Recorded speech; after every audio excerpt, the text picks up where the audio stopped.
Hola, ¿qué tal? ¿Cómo están? Hoy hablaremos acerca de la matriz de identificación de peligros y evaluación de riesgos, comúnmente conocida como MIPER o matriz HIPER o inventario de riesgos críticos. En este video vas a aprender de manera práctica la forma en cómo tiene que ser llenada una matriz de identificación de peligros y evaluación de riesgos que desde nuestra visión y desde nuestra experiencia empírica nos ha permitido, ¿verdad?, desarrollar la matriz de manera eficiente y eficaz. De manera que si quieres potenciar tus conocimientos o bien quieres aprender cómo se tiene que llenar esta matriz de riesgo, te sugiero que te quedes con nosotros.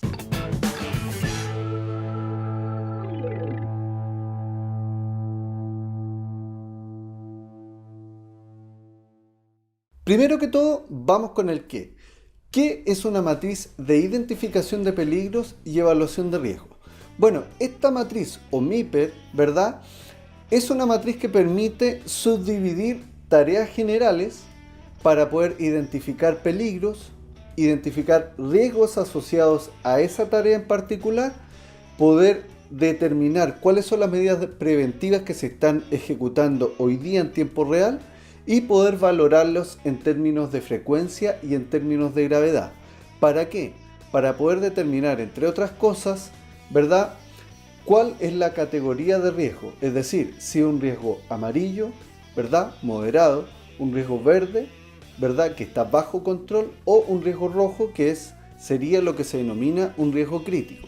Por lo tanto, para yo poder determinar eso, tengo que valorar y también tengo que establecer un plan de acción correctiva para permitir que en mi matriz el día de mañana estén todos, ¿verdad?, los riesgos valorados en riesgo bajo control, es decir, riesgo verde. ¿Para qué sirve la MIPER? Bueno, ya dijimos que tenemos que subdividir las actividades y tenemos que definir cuáles son riesgos críticos, cuáles son riesgos moderados, cuáles son riesgos que están bajo control y en verde.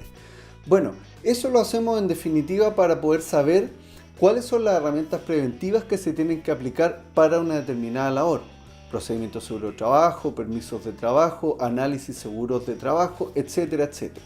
Es decir, la matriz es básicamente una herramienta preventiva que me permite inventariar, ¿verdad?, todas las herramientas preventivas que tengo que aplicar para que los riesgos se mantengan siempre bajo control, es decir, que estén en todo momento en categoría verde. ¿Quién debe llenar la MIPER? Bueno, la MIPER tiene que ser llenada en conjunto entre el APR, asesor de prevención de riesgos, con los supervisores de la empresa. Es importante señalar que el APR no lo puede hacer solo y tampoco los supervisores de la empresa lo pueden hacer solo, porque en definitiva tiene que haber una mixtura entre lo que es la normativa legal vigente que maneja el APR, ¿verdad?, y lo que es la evidencia empírica, la ejecución del trabajo que la maneja el supervisor por su parte. ¿Cuándo se debe llenar la MIPER? Bueno, la MIPER tiene que ser llenada siempre antes de ejecutar la tarea. Por eso es tan importante que se inventaríe con esta matriz de identificación de peligros y evaluación de riesgos una determinada tarea, pero siempre antes, para yo poder definir qué herramientas preventivas voy a ejecutar en particular. Por ejemplo, puedo ejecutar también, además de las que ya dijimos, bueno, listas de chequeo, etcétera. Es decir, hay una serie de herramientas preventivas que yo voy a poder determinar en base a la matriz de identificación de peligros y evaluación de riesgos. Bien, a continuación estableceremos de manera simplificada la forma en cómo se debe llenar una matriz de identificación de peligros y evaluación de riesgos. Lo primero que debemos tener en cuenta es que para poder llenar una MIPER en conjunto con los supervisores es necesario tener bases técnicas claras y precisas que permitan definir la manera correcta de llenar la matriz. De manera que en la descripción de este video te dejaré la base técnica y un formulario de la matriz para que puedas descargarla. Primero partiremos analizando la tarea de un operador de grúa horquilla.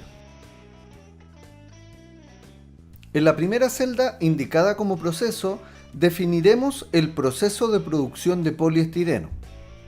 En la actividad será la operación de grúa horquilla. En actividad rutinaria o no rutinaria la definiremos como rutinaria.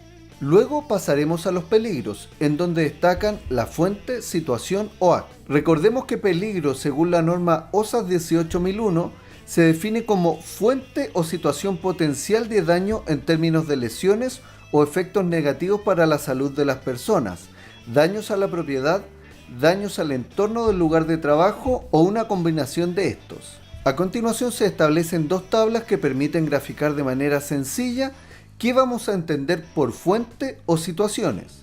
Así también, ahora estás visualizando otra tabla que permite establecer qué vamos a entender por actos. Una vez definido el concepto de peligro, vamos a definir para esta actividad en particular cuáles serán nuestras fuentes, situaciones o actos.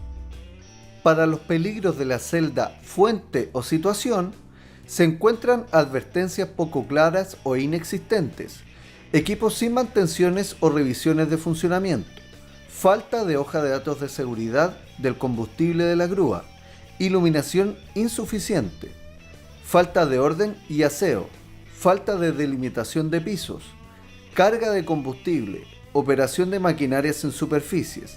En los actos de peligro podemos advertir el no advertir o no señalizar, no realizar mantenciones preventivas, sensibilidad a sustancias químicas, tiempo de reacción lenta, fatiga visual debido a carga de duración laboral, rango de movimiento restringido, inhabilidad para comprender de manera taxativa el circuito de tránsito, falta de experiencia, deficiencia visual o deficiencia auditiva. En la celda de incidentes potenciales definiremos choques contra elementos móviles, choque por otro vehículo, choque contra objetos o estructuras físicas, atropellos, contacto con sustancias químicas o gaseosas. Para poder evaluar exitosamente el riesgo, nuevamente echaremos mano a nuestra base técnica preventiva. Entre otras cosas, la base técnica preventiva nos permitirá determinar de manera taxativa y de manera que todos los trabajadores sepan la manera correcta de valorar cuáles van a ser las distintas puntuaciones que van a recibir cada riesgo, de manera de poder definir si este riesgo corresponde a riesgo crítico, riesgo bajo, riesgo moderado o riesgo importante. Una vez definidos los incidentes potenciales, debemos definir cuáles son las medidas de control de riesgos que está estableciendo actualmente la empresa, sean estas formales o tácitas. Luego, para la evaluación de riesgos, vamos a definir en base a nuestra base técnica preventiva cuáles van a ser las valoraciones de probabilidad y severidad en esto de la valoración del riesgo. Es importante señalar que la base técnica preventiva nos permitirá trabajar con los mismos estándares en cualquier centro de trabajo en el que estemos. Así también es importante señalar que cada peligro debe ser evaluado para definir cuál es la clasificación del riesgo. Por último, una vez valorizados todos los peligros y una vez clasificados todos los riesgos, se deben establecer cuáles serán las medidas de control de riesgo operacionales para la actividad, en las cuales se debe tener en claro que no se pueden definir medidas de control de riesgos específicas, sino más bien tienen que ser medidas de control de riesgos organizacionales, como por ejemplo, para el peligro de advertencias poco claras, sabemos que la medida de control es que la empresa cuenta con un circuito de circulación tácito y algunas señalizaciones generales, lo cual claramente no es suficiente. Por lo tanto, como medida de control de riesgo operacional, estableceremos la obligatoriedad para la empresa de elaborar un proyecto de señalización de áreas de tránsito mixto entre personas y grúa horquilla. Para el peligro de equipos sin mantenciones o revisiones de funcionamiento, sabemos que las mantenciones se realizan pero conforme las grúas van fallando. Por lo tanto, esto también es ineficaz e ineficiente.